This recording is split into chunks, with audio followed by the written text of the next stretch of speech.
welcome you back to the Queen City for our finale of round one here at the Southeast region in Charlotte. Providence awaits the winner of tonight's matchup, with Chattanooga and Illinois already advancing to Sunday's second round.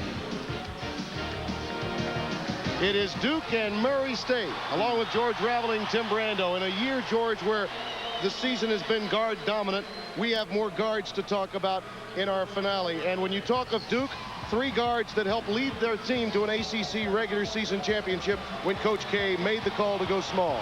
Well, when Coach K put this bunch together, he put together a group that's an explosive three-point shooting group, and they break defenses down with their effective dribble penetration.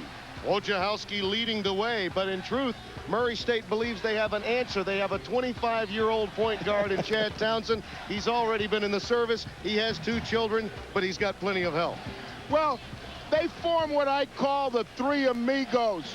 This might be college basketball's most productive collection of guards. No other team in college basketball has 2 guards averaging 20-plus points. Who better to give credibility to these 3 guards than the recently named ACC Coach of the Year, Mike Krzyzewski? They match up real well with us on the perimeter with Townsend, Rainey, and Mays, and that's our strength. So they match our strength. Can we be better than them in that particular area? And I think it'll be a really tough game for us.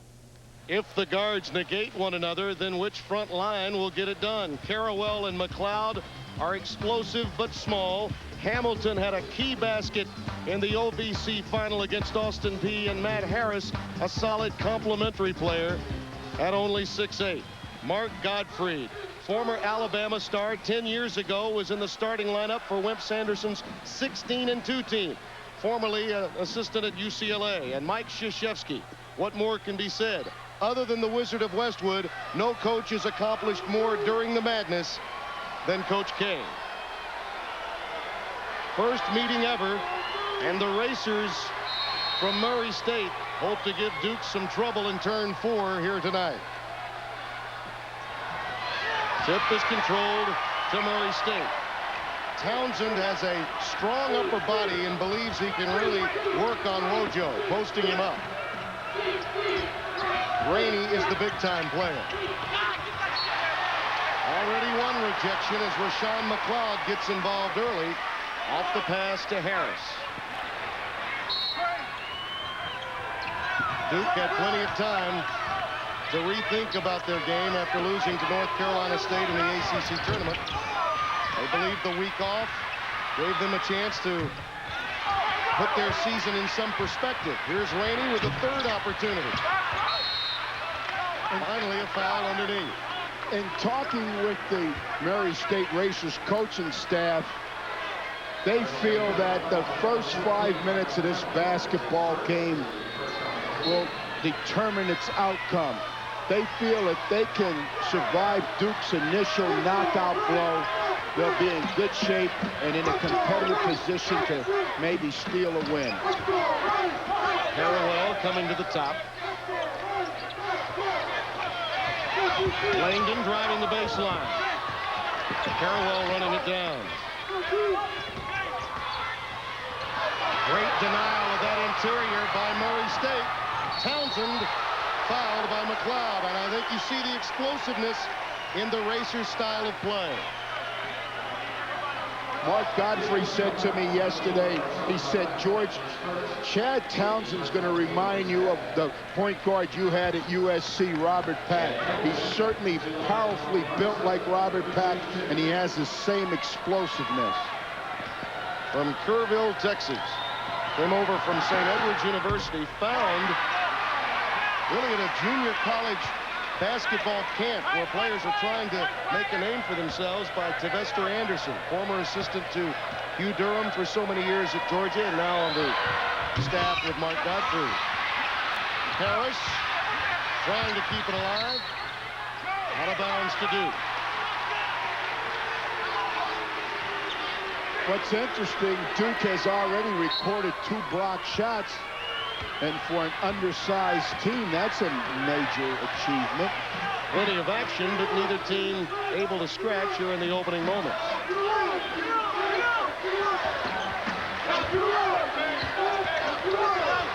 McLeod picked up that left foot and turned it over. Steps on Rashawn. Junior from Jersey City, New Jersey, St. Anthony's High School.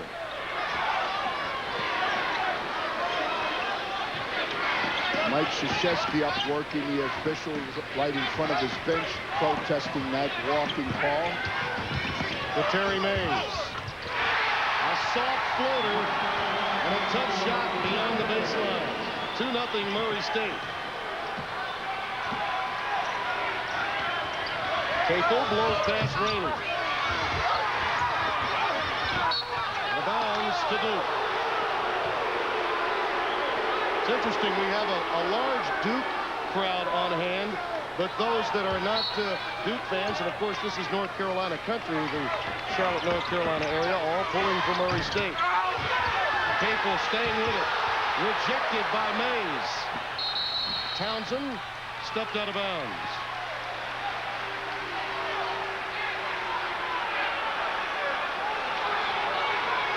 Penetration move and the block shot on Jeff Capel. Arno Hamilton and Terry Mays both active, both quality shot blockers. Hamilton had 26 to lead the team through this season. And Mays reaching in will pick up that foul.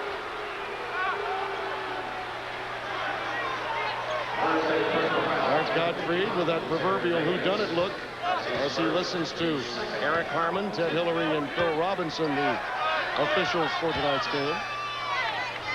Coming into the season, Murray State was picked as to finish as low as 7th in the conference. Ohio Valley Conference, a strong league. Austin Peay, of course, gave Luce an outstanding job with that team. Fell short this year. Duke struggling from the perimeter early, and that's good news for Murray State. Capel 0 for 4 out of the gates.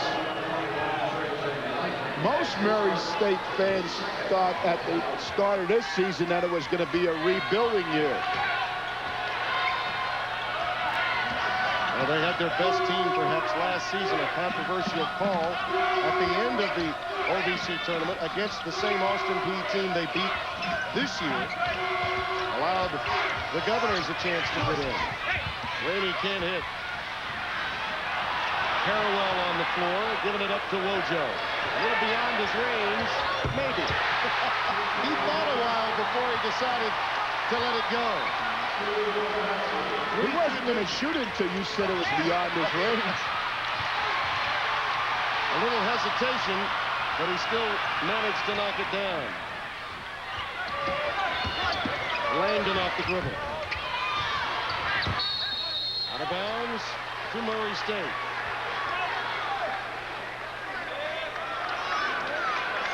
This is the kind of pace we anticipated, but both teams so quick, their hands making it so difficult to get an easy look.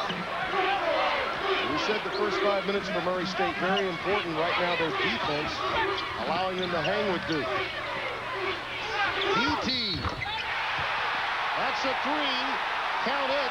And a foul underneath against Capel.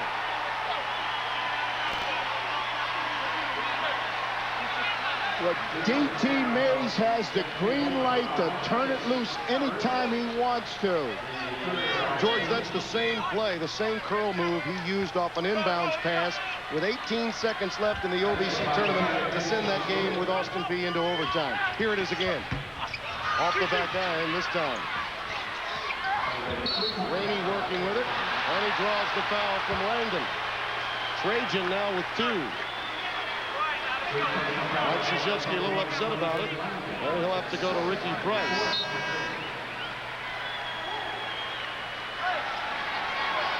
Price has been in and out of the lineup since Duke went small. Thus far, as we approach the 5-minute mark, Murray State has things in their favor. Capel is not scoring. Langdon has picked up 2 fouls.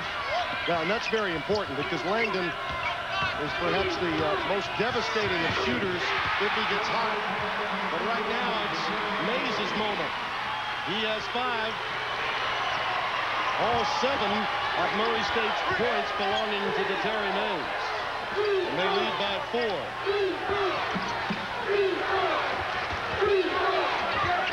Murray State can afford to apply supreme pressure on the ball out on the perimeter because of Duke's lack of an interior offensive game.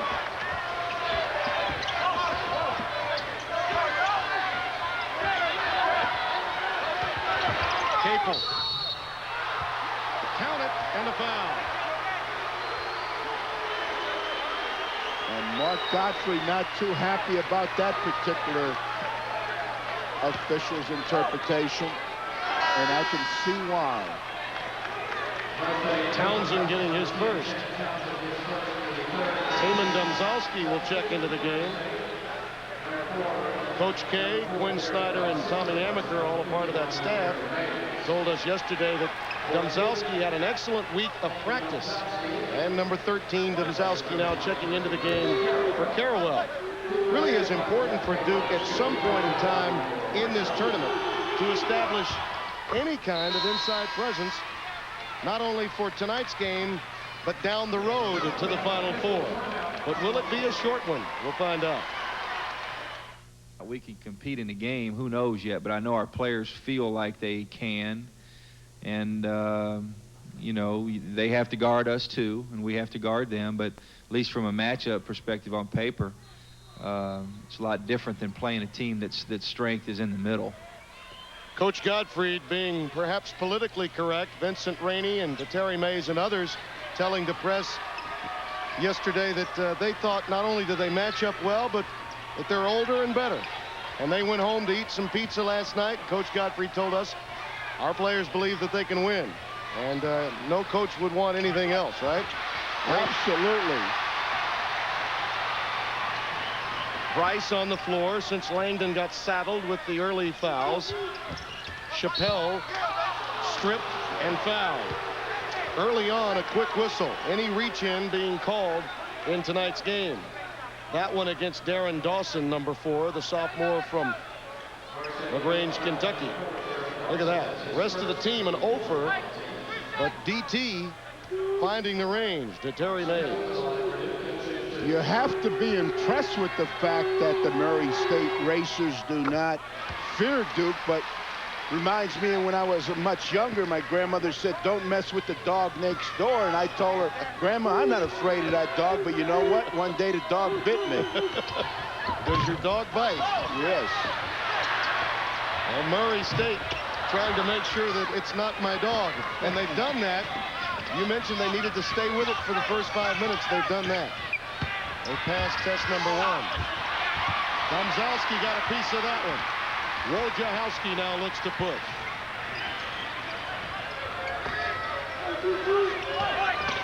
Chappelle. Pulled down by Rainey. This is not a strong offensive team that Duke has on the floor right now.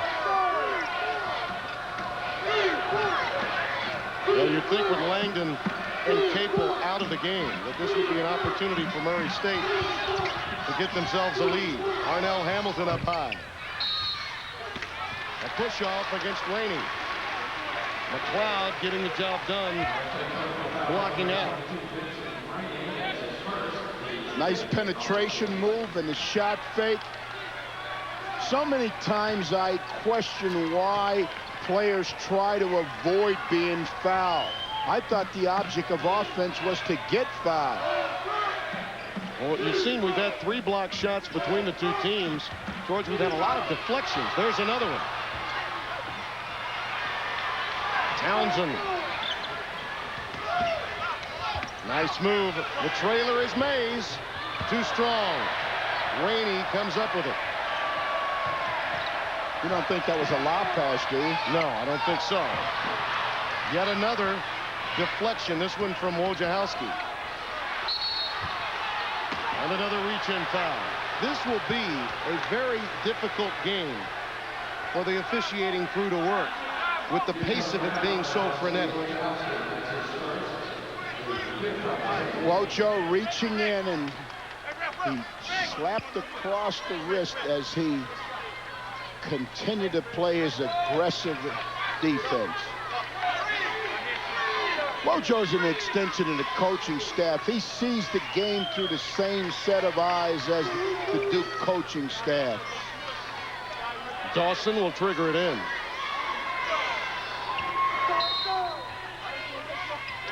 So far, it's been Mays or bust for Murray State offensively.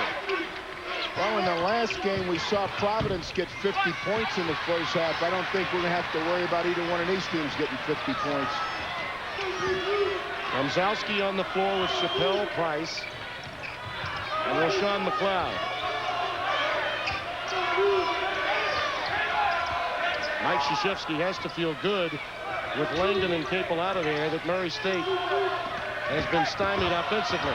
Wojciechowski, Domzowski trying to keep it alive. McLeod, the iron unkind to Duke early, but he does draw the contact from Hamilton, his second.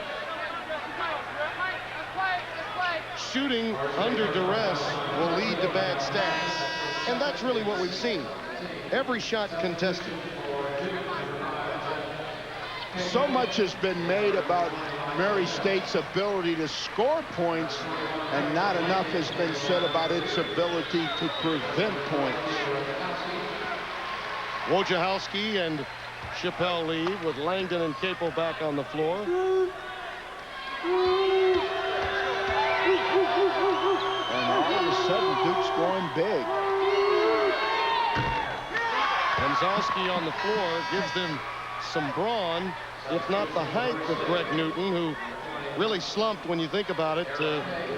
Greg Newton was a strong impact player at one time in this season. Aaron Page is coming to the game, the freshman from Austin, Texas, number 24. Mark Godfrey's team. I believe we had a lane violation against Price. It'll go the other way.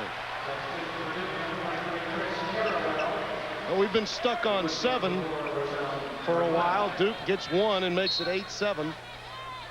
For a couple of minutes, we were locked in a touchdown and an extra point for each. But now it's an 8-7 Duke lead. What the jagged pace of this game has done, it's taken the Duke crowd out of the game. So thus far, Duke has no home court advantage. Townsend gets Carawell airborne. Domzowski deflected that one. Now Rainey, the loose ball and a lay-in.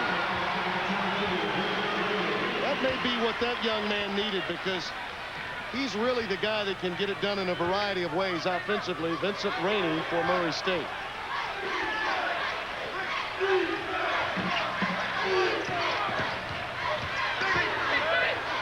Carawell in traffic. Oh, how did he get that through the hoop?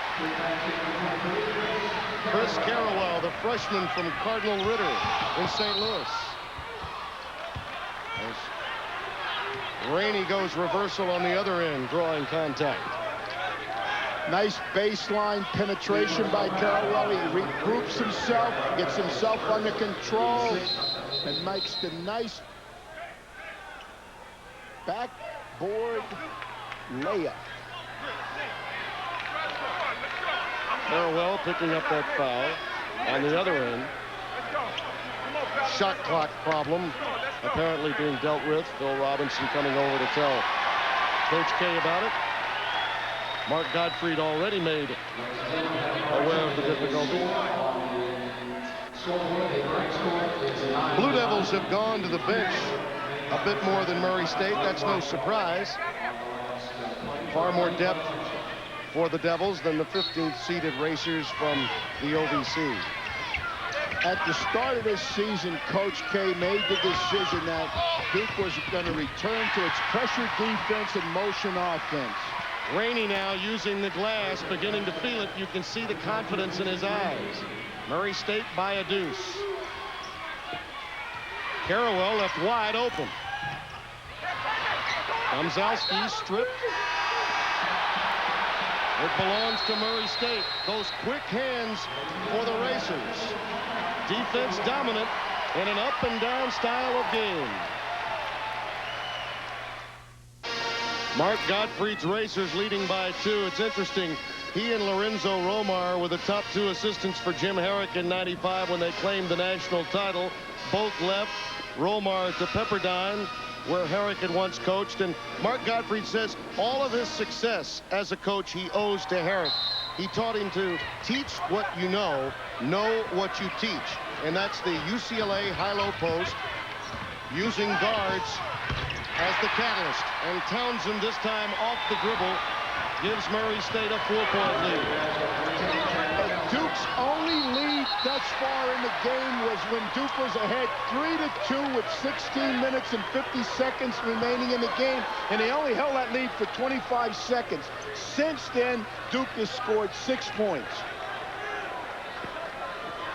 Off the tie ball, the arrow belonging to the Blue Devils, and Capel will trigger it in. Aaron Page is on the floor for the Racers, with Mays, Harris, Townsend, and Rainey. Capel with the dump down. Carawell working on Harris. Nice move. He's had some shoulder problems, but has come through it well and has really been an added force in the second half of the season for the Blue Devils. And the guard story that we mentioned, the trios for both, due in large part to any success that either team has had. And that includes early on tonight. With Trajan Langland out of the game with 2 personal fouls, Duke is starting to try to build an interior offense since they cannot go to their initial weapon, the 3-point shot. Page went over the back, wave off that deuce. That's the kind of foul that Mark Gottfried can live with. Fouls of aggression. Quickly up to tell Aaron not to worry about it. Put those hands together. Duke's 2 principal weapons are the 3-point shot and aggressive defense, and there's been a noticeable absence of the 3-point shot in the first half of this game. Roshan McLeod at the line. In talking with Mike Krzyzewski yesterday, we both learned that with the guard change came obviously success. But at this stage of the season, you're worried about successful but tired smaller players. And I think as they move along in the tournament, the Blue Devils have to build some sort of interior offense for the eventuality when they meet big, strong teams. Page looking to Rainey. What a nice move. And reversal. Oh, Vincent special. He's all smiles after that one. And he's a young man that, according to the OVC scouting reports, loves to go one-on-one. High lob, too strong for McLeod. Well defensed by Murray State. 5th turnover recorded by the Blue Devils. Not quite to the 10-minute mark here in the opening half. 15th seeded Murray State against 2nd seeded Duke. Already today, one number 2 seed knocked off. Coppin State got it done against South Carolina.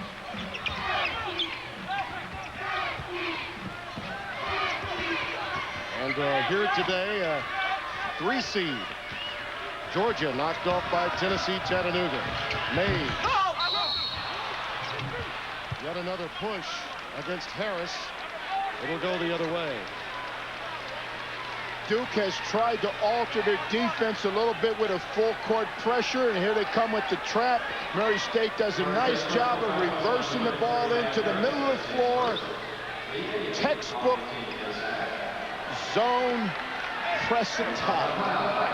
Authored by that young man, mature beyond his years as a head coach, Mark Gottfried. It's a great relief to a coach when you execute it the way it was drawn up on the blackboard. 31 years of age, the young man from Alabama. Comes from a strong family in sports. His dad, Joe, a former basketball coach, now the athletic director at South Alabama. He hired Bill Musselman, and you know that story.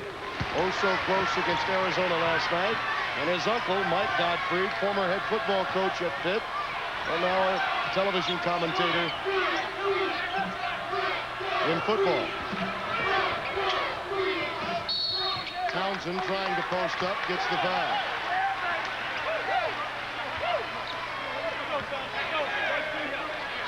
Chad Townsend is the key to their offense. When he gets in an offensive flow and they're getting the ball to him, then the Racers are operating at full force. Now, you talked about getting big. They just got bigger, did Duke. Greg Newton has just come in, and Trajan Langdon back in the game.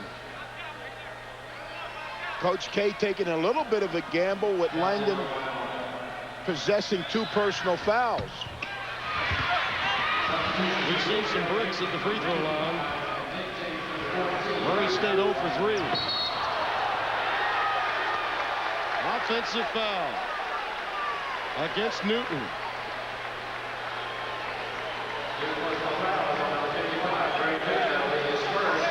Coach K giving a long look to the officials. Sometimes you can communicate with body language. Now a little verbiage.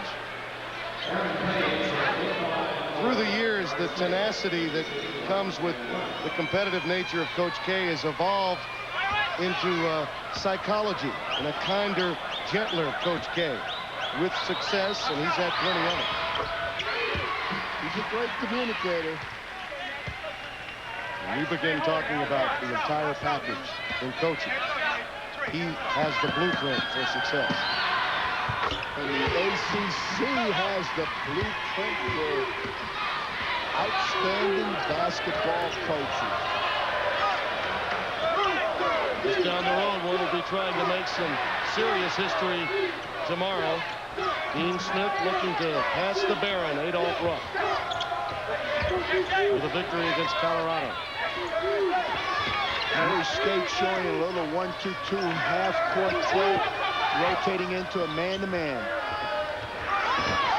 Langdon, too short. Mays cheats. They didn't find him. Townsend could not find him in time. Newton with a big play. Capel on the other end. That should pick up Greg Newton's confidence. Poor decision by Chad Townsend. He had a man wide open on the left wing, and he decided to go one-on-one. He has to become a little less selfish. Rainey by Nate James. Boy, what an explosive first step he has. Minnesota having its way early against Southwest Texas in the opening round. Loser French club up with Louisville early. What a turnaround for UMass this year. Newton. A push inside against Matt Harris. Couple of quick fouls against him. Nice penetration move and a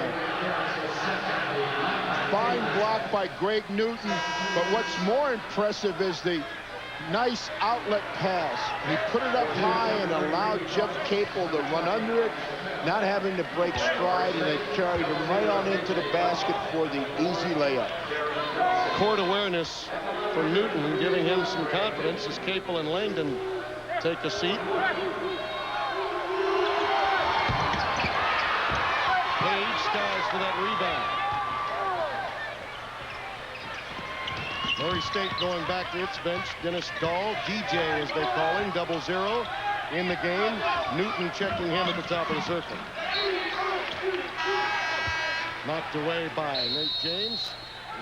Youngster that has a tremendous future, as does that man, the coach of Murray State.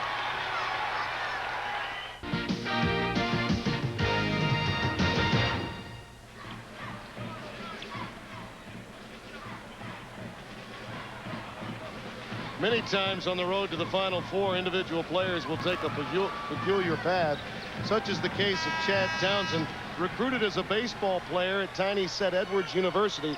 Didn't work out, opted then to join the Air Force, performed in Desert Storm for a couple of years. During that time, married, had a couple of children, then was found at a City League tryout in Dallas by Sylvester Anderson and recruited to become a college basketball player. And now at 25 years of age, he hopes to lead his trio of guards past 3 of the more celebrated All-Americas out of high school that have managed their way to Durham to play for Duke. A sterling story of perseverance. Dennis Dahl picking up that foul. And you see the guard story. The productivity not there from Duke. Really, Murray State having to work hard to get theirs. And in many cases, Townsend not playing his best. Duke guards are 3 for 10 from the field.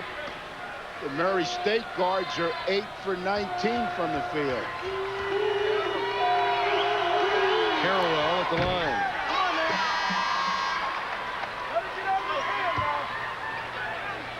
Just as we mentioned Townsend, he checks back in and Page sits down. I can tell you one thing, if he served in Desert Storm, he's not going to be faced by the Duke Blue Devils. We talked of no fear. That's an example as to why. Some battles a little larger than those waged on the road to the Final Four. It's a heck of a lot tougher to go one-on-one in the Desert Storm than it is here in Charlotte. Rainey isolated against Carrawell. Oh, that is just beautiful. A nice spin move in the lane. He has 10. The answer for Duke. Chappelle using the glass. Where he has been outstanding in his freshman year. Southfield, Michigan. Impressed Coach K very early this season. Townsend again forcing one, George. And the outlet to Price. A pull-up. That's his game. Duke's first lead since it was 3-2 at the 16:50 mark. And here come their fans.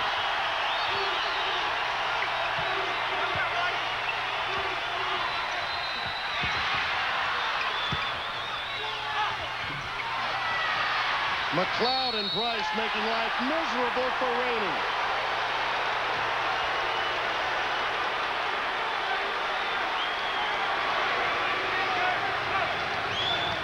Here's a nice power move inside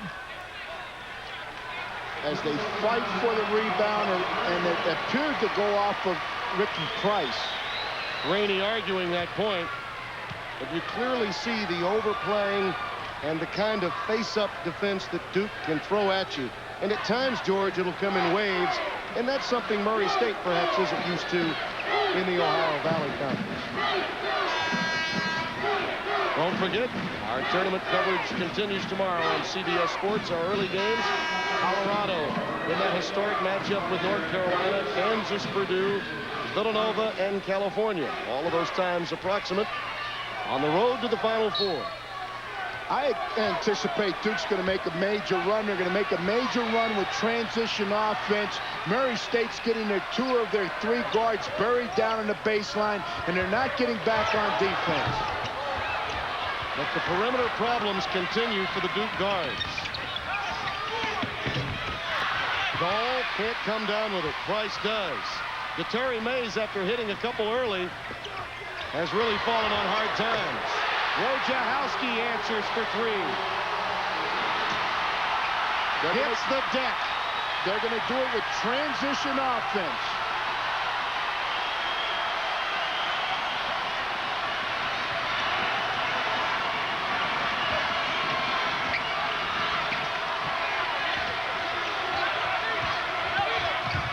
Mays hasn't scored in the last 10 minutes.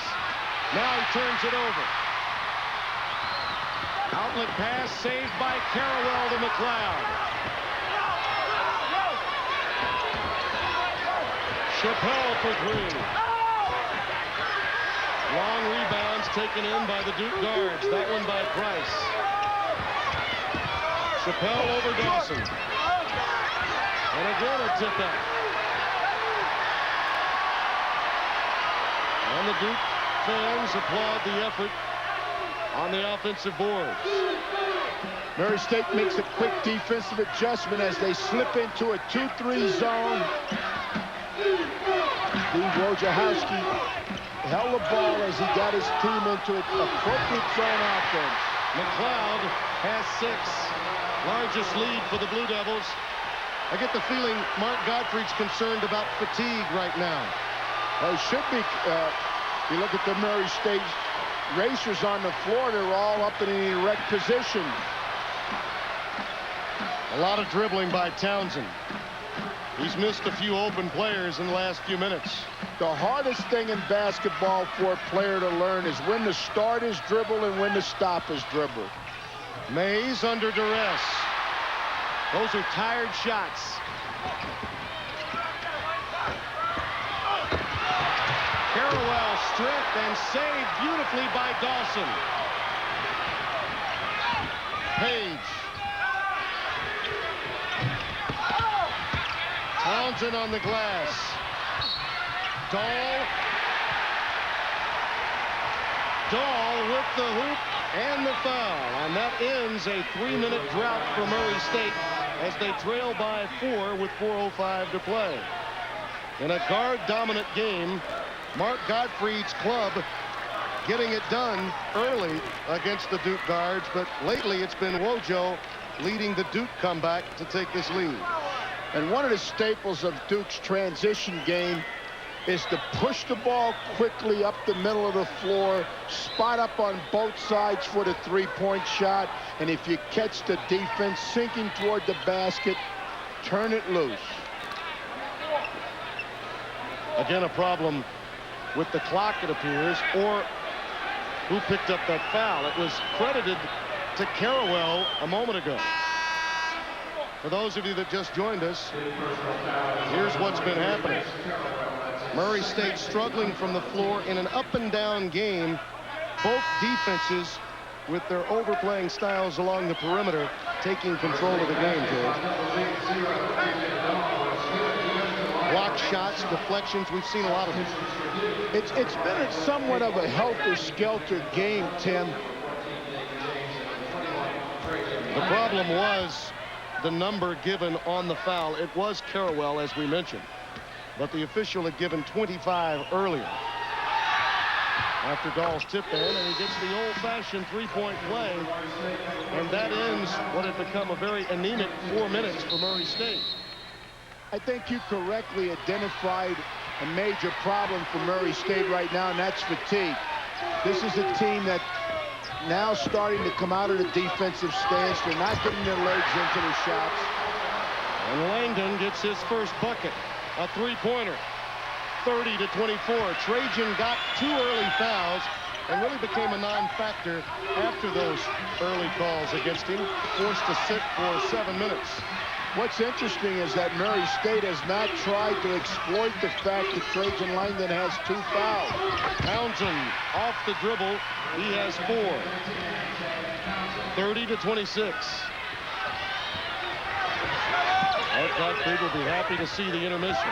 He'll be happy to get out of here with the leading or only down 3 or 4 points. Capel picking up that foul. A timeout, something Mark Gottfried loves having right here. And rolling up some big numbers today in the Southeast Regional. Tennessee Chattanooga, a 14 seed, surpassing third-seeded Georgia. Illinois getting past USC, and Providence blitzing Marquette of Conference USA. And here we are in game 4, second-seeded Duke, challenged by Murray State, the 15th seed out of the OVC. With George Rattling, Tim Brando, happy to have you with us here at the Charlotte Coliseum. Shocking second day in this NCAA tournament. Townsend dumping it down to Rainey. Triple teamed, he still managed to get it off. Nate James comes down with it. Look out for Langdon. And the block. Townsend picks up the foul. As this ball is entered into the post, Vince Rainey must do a better job of reading the defense. Anytime you have 3 players converging on you, it means that somewhere on the floor 2 players are wide open for the opportunity shot. You really sense that Rainey's aware that others are struggling. And so he's rushing shots, feeling that double and triple team coming. 2:45 remaining, and Rainey 5 of 13 from the floor. Langdon missing at the stripe. Duke struggling on the foul line tonight. Well, he's 90% on the year. But as a team, you're right, George, they're 7 of 12, make it 8 of 13. And coming into the game, they were shooting 70% from the foul line as a team.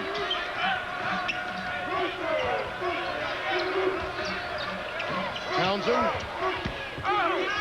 Again, an example of his one-on-one ability. Count it, and a foul.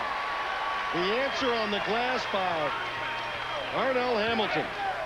Jackson, Alabama, Pensacola Junior College, where he performed before making his way to Murray State. Many coaches understand that when you have a good offensive player, you must allow him to take some bad shots to make the good shots.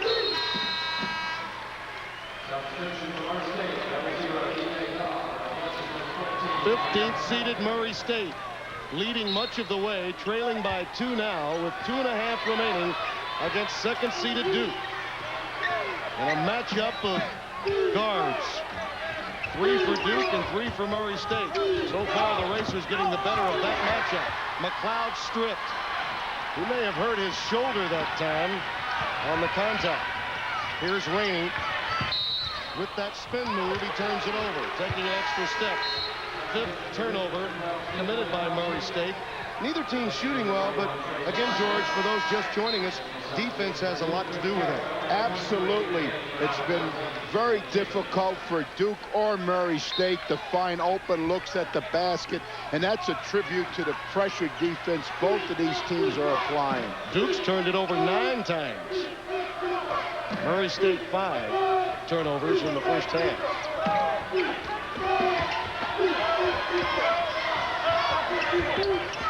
McLeod really wants it, bodying up on Rainey. Nice move. 8 points for him. Duke's largest lead was 6. It is now 4 with 1:37 and counting. Nice cut to the hoop, but another challenge shot. And D.T. Mays back into the scoring column. He has 9. Most of his points coming early. His last bucket came 4 minutes deep into this game. So that ends a long personal drought for him. And that was a play that was taken directly out of John Wooden's playbook, out of the 2-3 high post offense, a backdoor cut. Capel has 7, 35-31. Well, this game as advertised. And again, proving the competitive balance in college basketball. Now a guard-laden game. Dahl up high. He has 5. Circle Pines, Minnesota, played at Iowa Central Community College. Yet another JC transfer Mark Gottfried has utilized this year. In the passing lane that time to knock it away. Have you ever been to Circle Pine, Mike? It's been a while.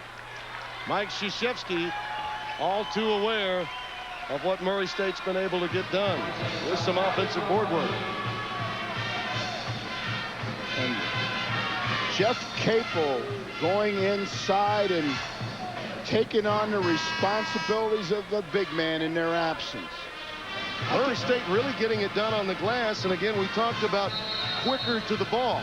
And matchups tell you that guards can rebound today. And the Racers dead even at this stage with the higher-seeded Blue Devils.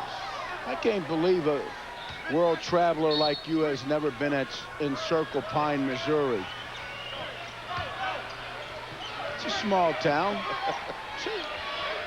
Circle Pine is so small that they don't have a town drunk, Tim. They had to borrow one from a neighboring town. We're going to have to go. Wojo. Ooh, that was ugly. And he's going to hear from the anti-Duke crowd, which has been prominent. I mentioned earlier, Charlotte really more of a North Carolina city.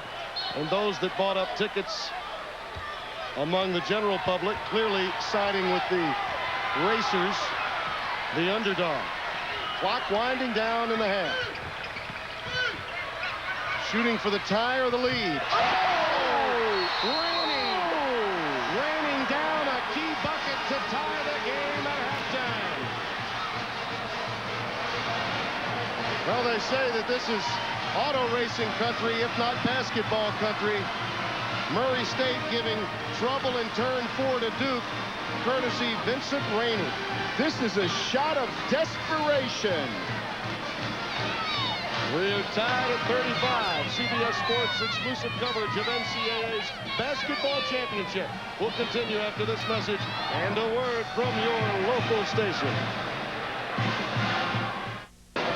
Many of you may remember the song by Jackson Brown, Running on Empty. Well, these guards for Murray State and Duke playing on adrenaline and having to get it done, along with George Raveling, Tim Brando. It was the story going in. It remains the story at halftime. Well, the Murray State guards actually are on pace with their regular season productivity. They score 71% of the points for Murray State during the regular season, and that's just where they are right now. There's just been a different distribution of points. What's been impressive by this group is the fact that they have 13 of Murray State's 25 rebounds, and they've only committed 4 turnovers. The good news for them is that Townsend has not played his best operating at the point. And the counterparts from Duke, every shot has been under duress. Langdon saddled with early foul difficulty, and I'm sure Coach K is saying, had that not occurred, Trajan could have made a difference. Murray State's done an excellent job of keeping Duke out of a comfortable offensive rhythm, and they've had few good looks at the basket. 6 ties, 3 lead changes in tonight's finale from the Queen City in Charlotte. Already a 14 seed has advanced. Illinois a winner earlier today, and 10th seeded Providence knocking out Marquette. And Duke coming out with that torrid overplay early. Draws a whistle. McLeod gets his second foul. Let's see if Clark Kellogg's prediction was right. He predicted that Duke will pull it out in the second half as they'll distance themselves from the Murray State Racers. Clark, I'm sure, had in mind the depth that Duke has and the fact that Trajan Langdon was a non-factor in the first half. And it's very difficult to keep Trajan Langdon under control for 40 minutes. Rainey leans in. Not this time. Carawell clears. Wojo finding Capel off the curl. I maintain that Duke's going to spread the lead in this game. They're going to have to do it in with transition offense. A pull-up. Townsend. The answer from Mark Gottfried would be, hey, my point guard didn't play his best either. He only had 4 points. He gets the first 2 of the second half. Capel. A 3-pointer, and Duke regathers the lead.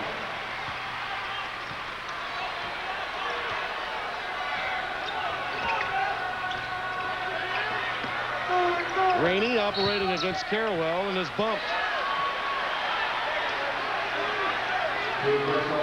Both teams have really worked hard defensively, and I think that we see the positive results. Murray State's faced 32 possessions, and they've stopped Duke 55% of the time. And Duke was even better at 61% of the time they've stopped the Murray State Racers. McLeod coming down with that rebound. Langdon off the back iron. McLeod unable to save it. Out of bounds to Murray State.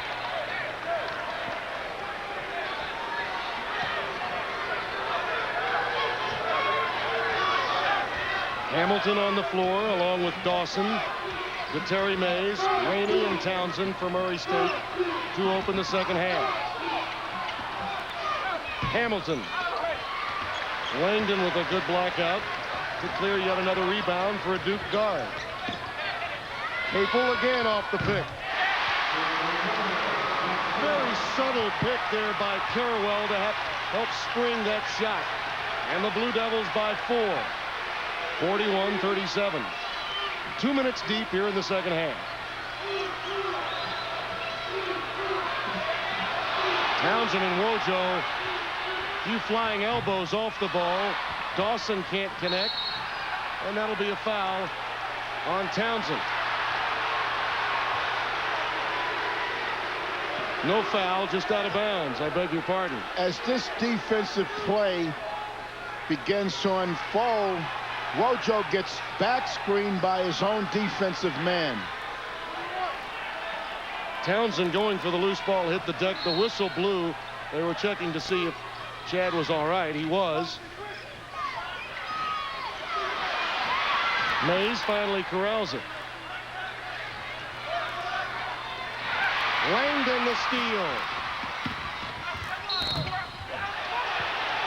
And the foul. Mays. And Mike Krzyzewski wants the goaltending call. And it's been waved off. They're not going to give a goaltend. Well, we should mention something. It's a misnomer for those that believe that pinning it up against the backboard is in fact an automatic call. There are those that believe that to be the case. That's not true. Absolutely. As long as that ball is on its upward flight and you pin it on the backboard, it's a legal block. Mike Krzyzewski would beg to differ. Dawson leaves the game, and Aaron Page, number 20 in gold, coming into the game now for Murray State. And when that ball was pinned on the backboard, it was below the cylinder. 43-37. Murray State got the first deuce of this half. Duke has been on an 8-0 run since. Boy, a ballerina couldn't stretch a quad any more than Wojo did there. Plays with unbelievable intensity.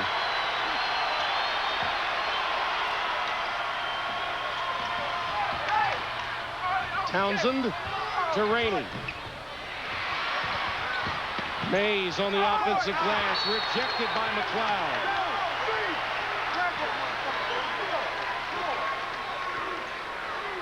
That's Duke's 6th block shot of the game. Mark Gottfried's club unable to pull up and connect. Now driving to the basket and into trouble. Carrawell. Gottfried feeling the pinch of this run. It's now a 10-0 spurt. Townsend the timeout.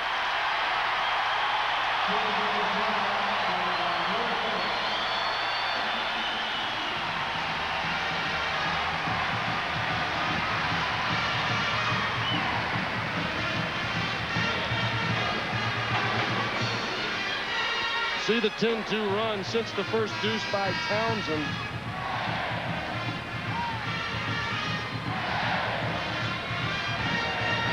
The Blue Devils now surging to their largest lead of the game.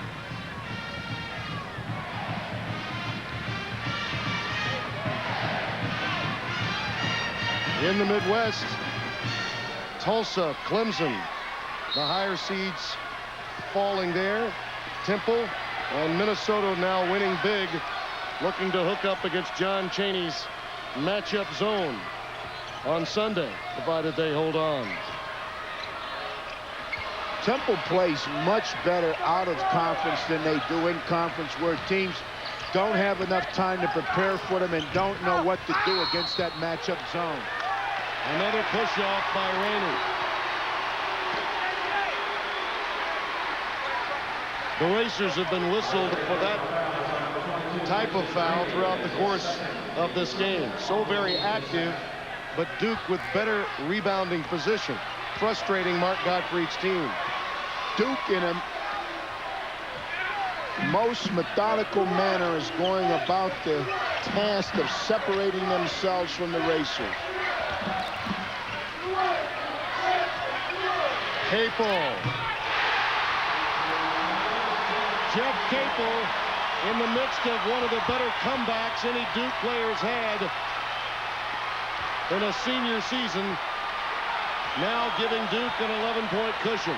Capel is capable of scoring 30, and he's capable of scoring 6. The lead up to 11.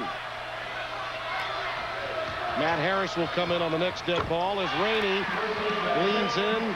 He's almost better when guarded closely. Well, that's because he operates so efficiently off the dribble.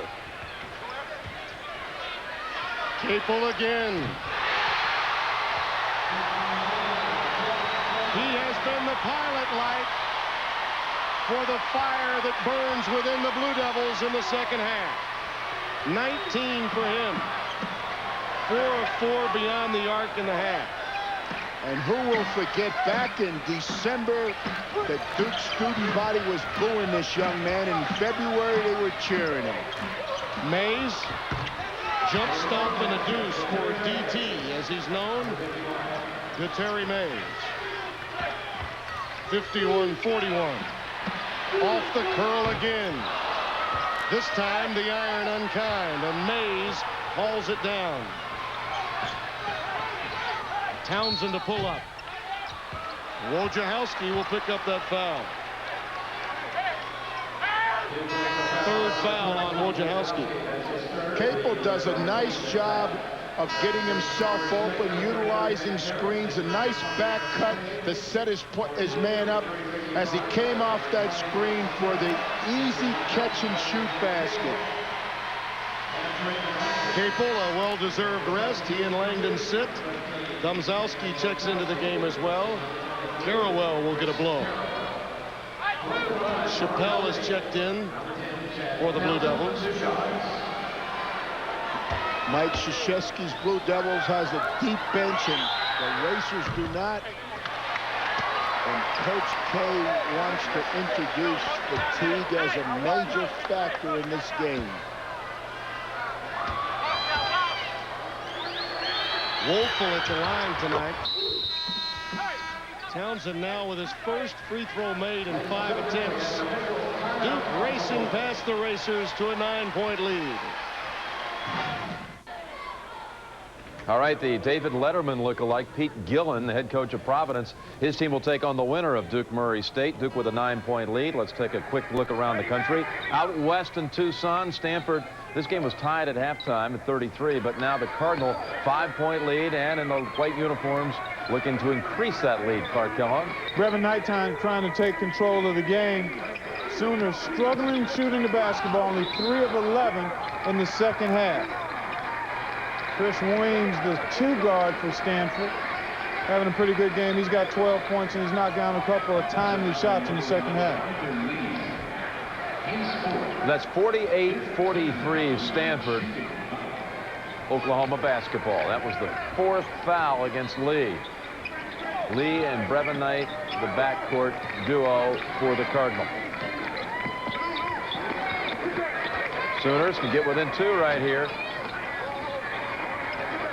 So 5-point advantage there. Let's move now to the next site, Kansas City, where Minnesota continues to pour it on Southwest Texas, 66-30. This is Minnesota with the ball. They got 27 fast break points, Jim. They're doing it with their defense. Just a well-balanced performance from Minnesota. Southwest Texas only 24% shooting. Biggest win by a 1 seed, Kentucky. Yesterday, winner by 38. This margin right now, 36. And it could get worse.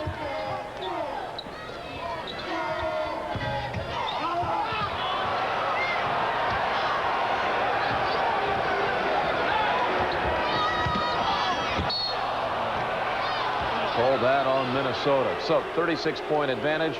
They're in a timeout at Pittsburgh. And Louisville came out, had a big run to take a 6-point lead, 36-30. Then what do you know? The Minutemen go on a 7-point run, 37-36.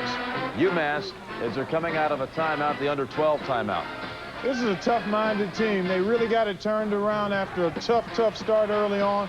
Key guys injured, a tough schedule. Now they're playing with great confidence. Larry Kettner, a freshman inside player. Doing a nice job for UMass here late in the season. Okay, 1-point advantage for UMass. We'll keep you posted on that one, certainly. Let's get back to Duke Murray State. It's now a 7-point ball game. Blue Devils with the ball. Back to Tim and George. Tied at 35 at halftime. Duke went on a 10-2 spurt, and Jeff Capel took over from beyond the arc, and they've surged to a 7-point cushion against the 15th seeded Racers from Murray State. Off the ball, a foul spotted. Rainey hitting the deck. McLeod got a piece of him. That's his third. Capel and Langdon now re-enter. Price, Wojciechowski, and Domzowski leave. Mike Chappelle also on the floor as Mike Krzyzewski continues his liberal usage of bench strength against a thinner Murray State team. Each time when it appears Duke is about to separate themselves from Murray State comes back with a big basket, a big rebound, or an impressive defensive stop. Well, that time Chappelle got a piece of one driving to the basket, and Mays loses his dribble. Darren Dawson will come into the game now for Murray State. Because of the intense defensive pressure on the ball, Duke has forced Murray State to operate offensively strictly off the dribble. Langdon now taking Mays through baseline picks. Chappelle. A three-pointer for the freshman from Southfield, Michigan. If we take a look at Murray State this time on offense, you'll notice that very seldom do they screen for each other. Rainey can't connect. He really wanted a foul, as did Mark Gottfried. He didn't get it. Alley-oop to McLeod.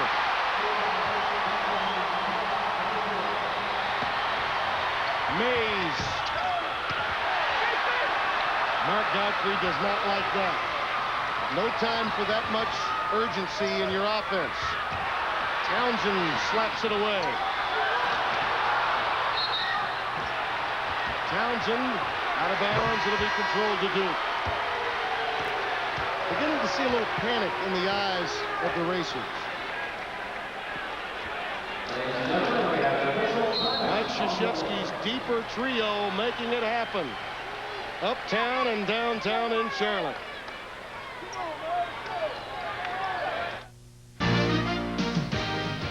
The road to the Final Four continues on CBS Sports. First round coverage from Charlotte, North Carolina. Our tournament summary: Austin Crozier of Providence bypassing Billy Donovan's record of 35 points in an NCAA tournament game, most ever by a Friar. Higher seeds, 21-7 in the tournament, but only 7-5 today. Kejuan Garris had a huge day in Illinois' win over Southern Cal. 27 points, 11 assists. And George Ravel and Tim Brando, happy to have you with us. It has been an enjoyable afternoon and evening here in the Queen City.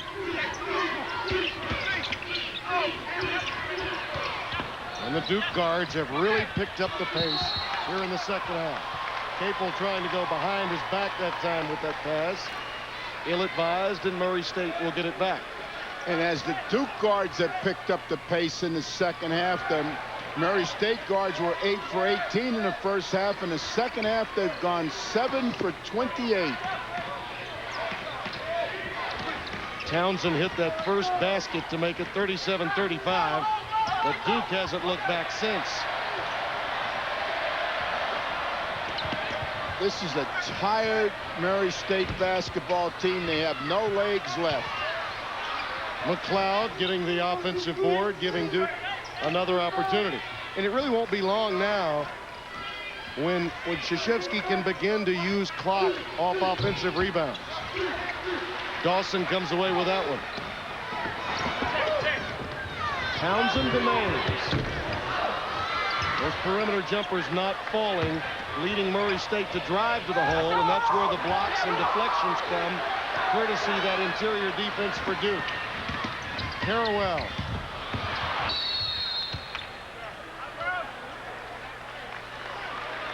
Foul going the other way. Mike Krzyzewski disagreeing. Murray State will get it back. You see the substitution pattern for Duke, and Coach K well aware that he has the depth, making a difference in this game. Carawell got that foul.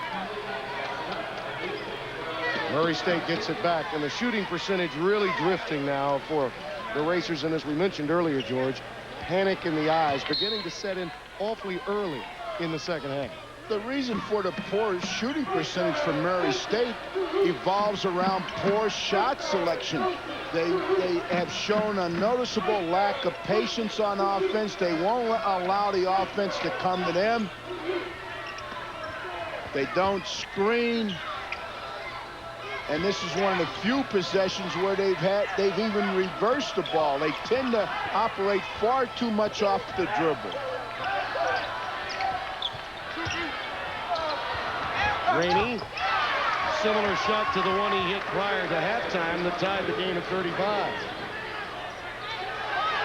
He's 8 of 23 from the floor. Wojo. Mays clears. Outlet to Rainey. Oh, a 360 reversal. Rainey giving us another highlight. His 9th field goal of the game. And if you get style points in an Olympic year, he should have gotten more than a deuce. Murray State can get back into this game. They're playing good pressure defense.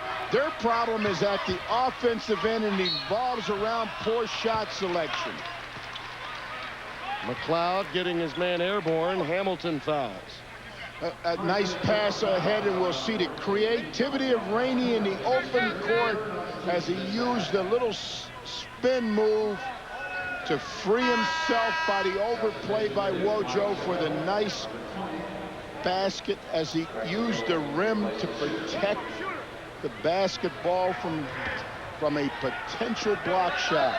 Fairleigh High School, Memphis, Tennessee, producing its fair share of quality talent. Rainey, one of those. Good buddy of mine coaches down there at Fairleigh High School, Coach Ford. Been an institution for some time.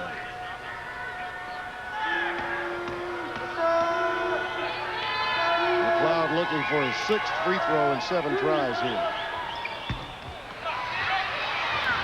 Loose ball again. Duke a little quicker to the ball, particularly in the second half, and Wojo with a little Marcus Haynes out, leaving it for McLeod.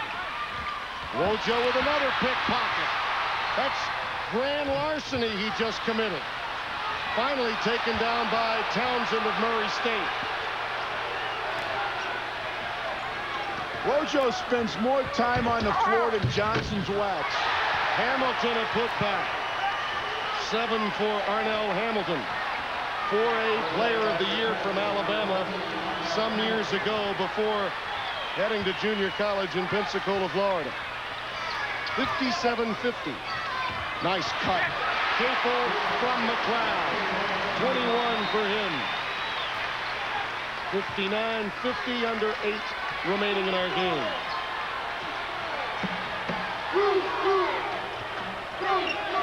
Murray State giving no indication that there'll be any letdown in their emotion. Mark Godfrey has the offense under control now. They have better spacing. They're moving the ball. That's the 5th pass. And once again, an easy basket. 9 in the game for Hamilton.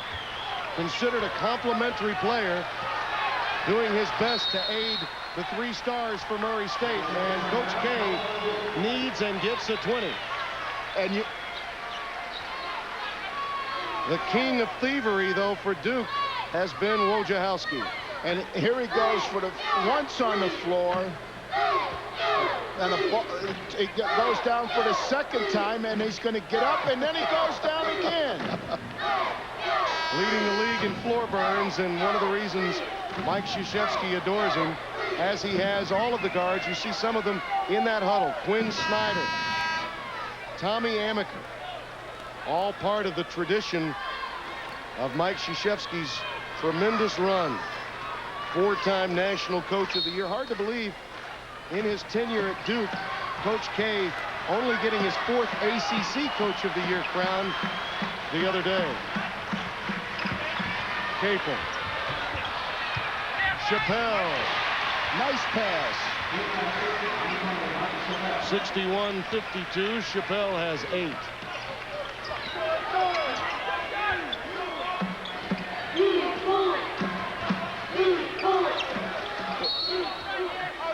Off the ball. Foul spotted. Price picking up his 3rd, trying to check Rainey. Tough assignment. He's got his hands all over him. Face guarding and fronting, leading to a foul. I'm a little surprised to see Ricky Price playing defense with his hands, because certainly Mike Krzyzewski is a large advocate of playing defense with your feet. Carrawell and Rashawn McLeod back on the floor with Wojciechowski.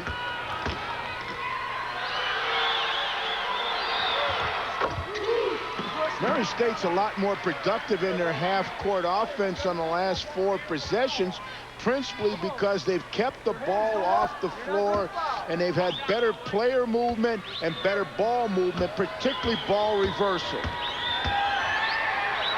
An amazing feat when you consider they lost 4 starters from last year's team, losing in the OVC tournament.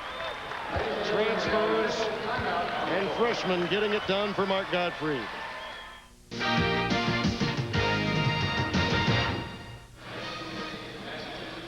Tonight's game would be won along the perimeter by either team, and you see the numbers for Mays, Rainey, and Townsend, a collective 30% from the floor, though combining for just under 70% of their scoring.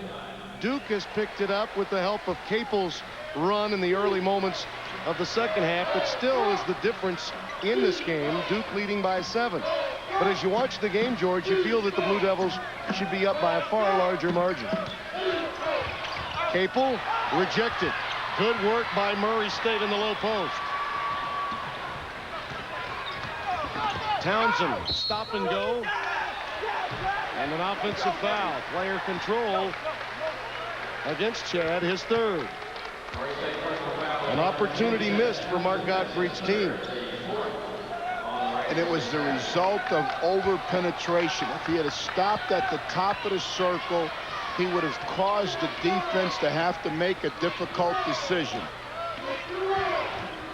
They've lost such confidence in their perimeter game, they believe they have to drive a little closer to the basket, don't they? Yes, but they're shooting 31%. McLeod can't hit. Duke getting the 2nd and 3rd chances. Carrawell finally gets hacked. Mike Krzyzewski applauds the effort underneath. Murray State has 6 players sitting out this year, 4 of which I've been told would be starters immediately, and 2 of them are potential all-conference players. So the future for Racer basketball looks real good. At the end of their bench, Mike Turner, freshman from Goodpasture High School in Nashville, Tennessee, the brother of Jeff Turner, who played at Vanderbilt and, of course, a professional career. Outstanding young talent, 6'7". One of those that Gottfried will get next year.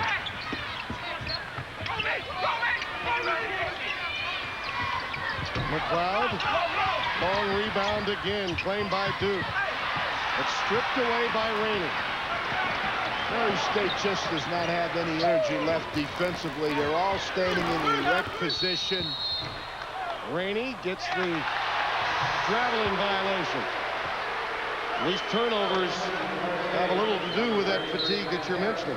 But Mark Gottfried's club, on effort alone, hanging in, only down 7 with 5:44 to play. Well, as you watch them return to defense, they're walking back on defense. They have their hands on their hips. They're standing up straight. They lack communication in the defense. Well, playing against Duke in the way they overplay, get in your face, that'll take a little steam out of you, won't it? It certainly will, because they've had to work so hard at both ends of the floor to remain competitive in this game. Capel extends the lead to 10. Jeff having a marvelous second half. 24 points on the night. And his last 4 baskets have come off of a baseline screen, 3 of them coming right to left for the open jump shot. Rainey trying to do it on his own. Finds Harris. Mays pulling up. Terry Mays has 13. He hit his first 2 baskets tonight, and it appeared that he was on his way to a very productive evening. And then he hit the skids offensively. If you didn't look at the scoreboard, you'd think Duke was up 20 now. Oh, yeah. But Murray State just continues to hang around.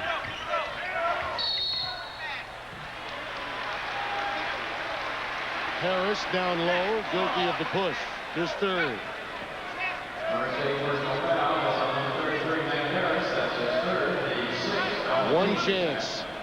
One chance at the dance to make a lot of noise against a celebrated program. It's made a living in the last decade, though Duke's image certainly a little different coming into this year's NCAA tournament. Knocked out in the first round last year, you'll recall, a losing record the season prior when Mike Krzyzewski had to leave the sidelines, taking on a bit more of an underdog role. And in fact, the only time that they were a #1 seed and won the title was '92, and they needed a miracle that year, courtesy Christian Laettner, to defend their national championship, 91 to 92. Well, they're going to be heading back into the national championship picture. They signed some outstanding high school talent. Chris Burgess out of Irvine, California. Eldon Brand out of Peekskill, New York. And Shane Battier, Detroit, Michigan. Those 3 youngsters rank among the top 10 high school seniors in the country.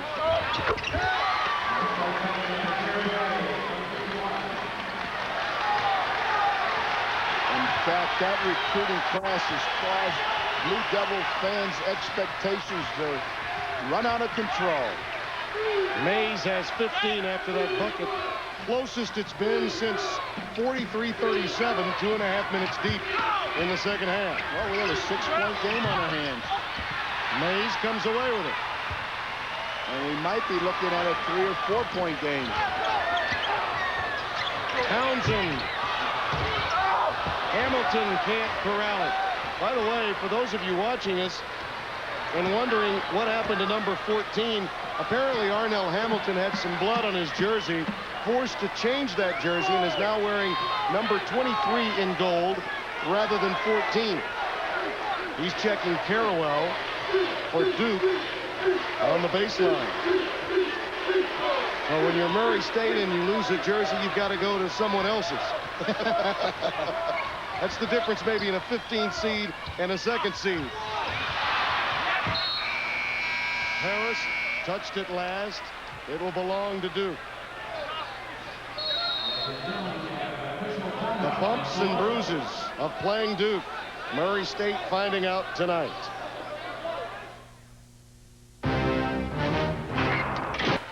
Action complete in Kansas City today. Nice matchup between Tulsa and Clemson forthcoming. Minnesota and Temple will match up on Sunday.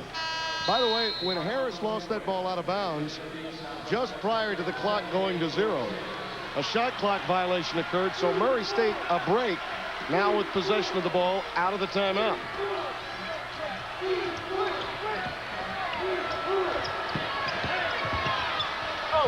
Nice leaping leaner by Mays.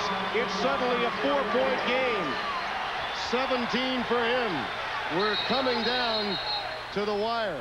And yet another bump and grind that sends a racer to the floor. And it is to Terry Mays. There's no quit in this Murray State racer team. Now, it's easy to see why Mark Gottfried is getting so much attention from other schools across this country. His teams play so hard, even here when you feel like he's getting away. And he ran ran right into his own man. Yeah, and you'll recall that Arnell Hamilton was forced to leave the game because he was bleeding. Hamilton bleeding. He had to change his jersey. Now, Hamilton, who already changed jerseys once, may have to do it twice. So he's already worn 14 and 23. We'll see what jersey number he dons again, but the greater concern now is for Terry Mays.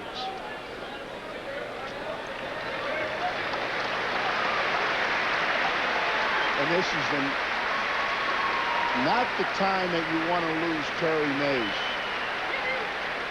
Just a magnificent move, penetrating to the glass and then running head on into Hamilton. You see he knows the blood is there, and now it's really working its way free. Finally hits the deck. He could use Mike Tyson's cut man. Oh, that looks bad. Dr. Ferdy Pacheco would get a real workout if he were in the corner right now.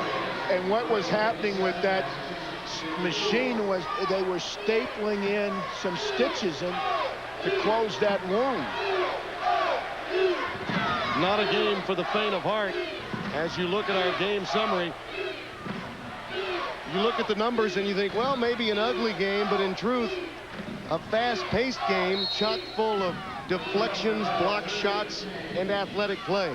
It's been a game of contradictions. In the second half, during the first 9 minutes, Duke went 7 for 12 from the field.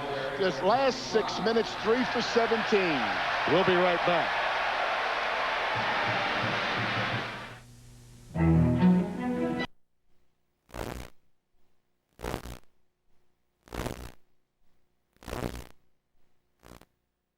All-new Goodyear. The all-new Goodyear by C.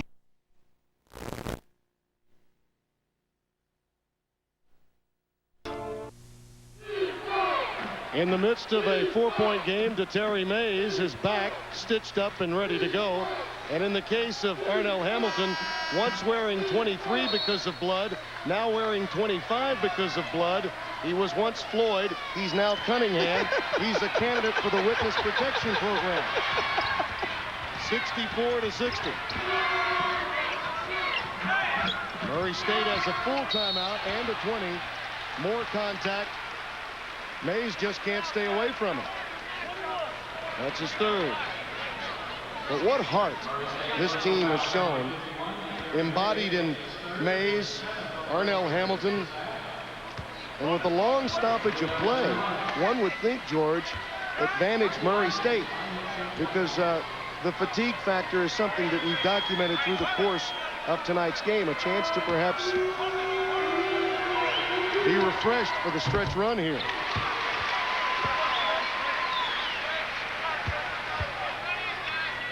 Tim, Murray State wouldn't know quit if it walked up and handed him a business card. You're right. 66-60. Still a two-possession game. Mark Gottfried's Miracle Men from the OVC trying to pull off yet an unthinkable upset in round one of the road to the Final Four. Turnover. Duke's perimeter defense doing it again. For the most part, Mark Gottfried's club handling a lot of the pressure, only 10 turnovers, but Duke getting them in opportune times like that. Duke's going to go into a mini delay game to milk the clock. They'll take it down to 10 seconds, and then they'll probably run Jeff Capel off a baseline screen. They'll cross Langdon and Trajan along the baseline, see who they can free for the open jumper. Here comes Capel. Here comes Langdon. Crossing them off the baseline. McLeod. Carrawell. Loose ball collected by Page. Still a two-possession game. Townsend trying to create. A leaner. Good. Not there. Now you begin to wonder if they begin to foul. Apparently not. They're going to play straight up defense at least one more time, allowing Duke to whittle down the 35-second shot clock. This sequence could be your ball game. Well, if they get a stop here and go down and hit a 3, then they still have a realistic opportunity to Langdon handled the contact and knocked it down. Mark Godfrey can't believe it was a no call. He felt the player control foul was in place. You be the judge. Langdon, some jury. Count it off the glass. It was close enough. A fella came in the other day. Our Chevrolet players of the game, Vincent Rainey, 20 points and 8 rebounds. Jeff Capel hitting 5 of 7, 5 of 8 from beyond the arc in the second half, leading Duke to its lead, a lead that would never evaporate. Arnell Hamilton in his 3rd jersey, collecting his 11th point, creating all kinds of box score dilemmas in the second half of this game, and a quick foul given up by Terry Mays. His forehead almost wrapped in gauze and ace bandage, still out there playing hard against the Blue Devils. The Racers medical staff did a quick and efficient job of getting him back into the game. He wasn't out of the game 60 seconds. Making any pit crew proud. Strong effort by this team, and we should note Mark Gottfried, one of many names being bandied about in Knoxville, Tennessee, for the recently vacated head coaching position by Kevin O'Neill, who surprised so many heading to Northwestern earlier in the week. In fact, Doug Dickey, the athletic director from Tennessee, on hand tonight to watch the basketball game. But I certainly don't think that Mark has done anything that would lessen Doug Dickey's interest in him. Mac McCarthy also has shown interest in the job. Dave Odom's name now being mentioned as his Demon Deacons roll on in this NCAA tournament. Duke will advance to play Providence, a tremendous full-court game to be sure there. And Tennessee Chattanooga matches up very well against the Illini on Sunday. I think we have 2 exciting basketball games coming up on Sunday. Outstanding coaches, outstanding teams. All 4 of these teams are very good defensive teams. Woodile get a breather, watch a little hoops tomorrow. And get ready to go on Sunday. Raining down yet another 3 before this one's done. 23 for him in the quick timeout with 9.8 remaining, down by 4. This is the kind of game, George, that a young program with a second-year coach can really build from next year. Well, particularly when you have 6 talented players. 2 seconds on the clock. And if BJ...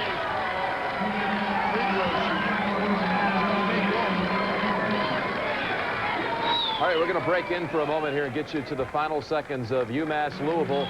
The Cardinals with a 6-point lead, 22 seconds to go. Let's listen in with Mike Gorman and John Sunvolt. Both ball clubs, outstanding years.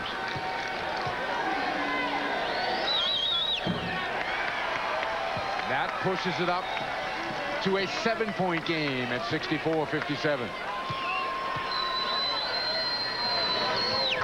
Icing on the cake. First 2 points for B.J. Flynn.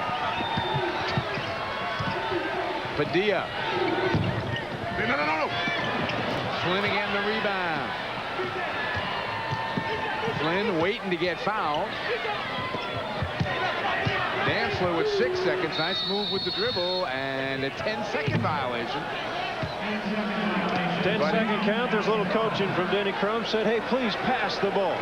Alvin Sims is standing on the other end. The genuine Chevrolet players of the game, Tyrone Weeks from UMass, 16 and 11. The numbers for Weeks, and Nate Johnson. What a great game for the freshman. 10 of 10 at the line, 21 overall. Denny Crum has won his 40th game in NCAA tournament action. And Louisville, one more time. A three-pointer with 3 seconds left. Stranger things have happened. Well, that's what I said to you. If he misses that second one and he hits it, now it's a 1-point differential. Duke trying to avoid the unthinkable with 3 ticks left.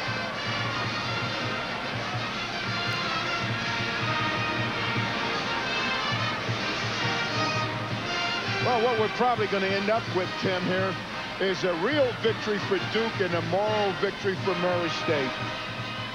You think back to a key point in this game.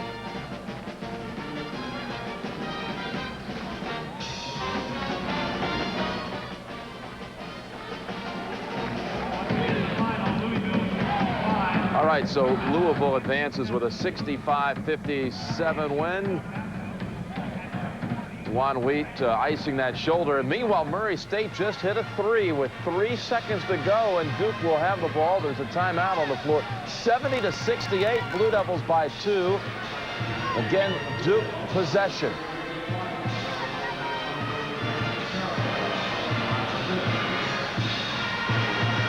Foul before the ball comes in bounds and take a chance that Duke will not score.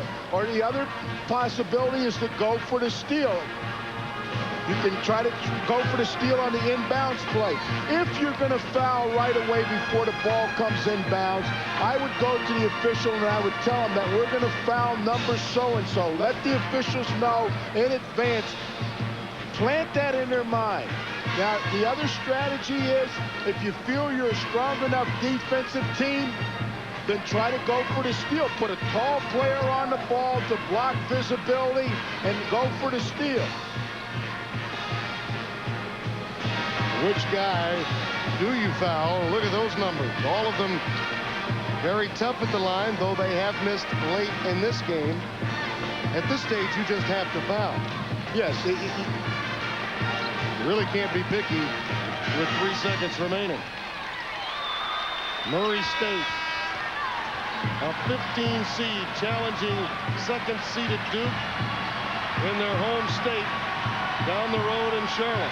Looking at the team Duke has on the floor, I would select to foul Ricky Price. McLeod missed one earlier. Looks like they're going for the steal. They're going to switch and he crosses the ball. Wojciechowski comes up with it. Page picks up the foul. 2.3 remaining. But even now, still some life. The man on the baseline moved on this possession, and he could move because it was after a made basket. Intelligent inbound play.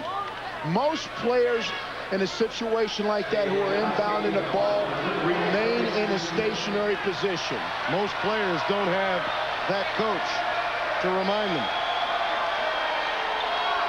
I've seen too many teams throw away the inbounds pass when they had the ability to run the baseline and did not do it.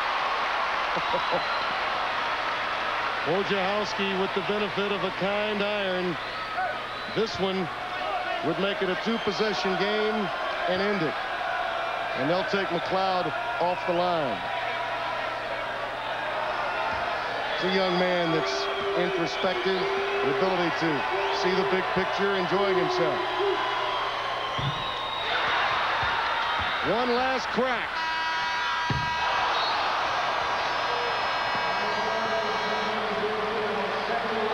To the last bell, Murray State would not be short. Their effort tall, their last shot too long. And Duke survives as a number 2 seed, and we'll see another day against Providence in our doubleheader that will also include Tennessee Chattanooga, a 14 seed, moving into the next round against 6-seeded Illinois. For George Raveling, Tim Brando, so long for our entire crew. After this break, back to New York and Jim Nantz.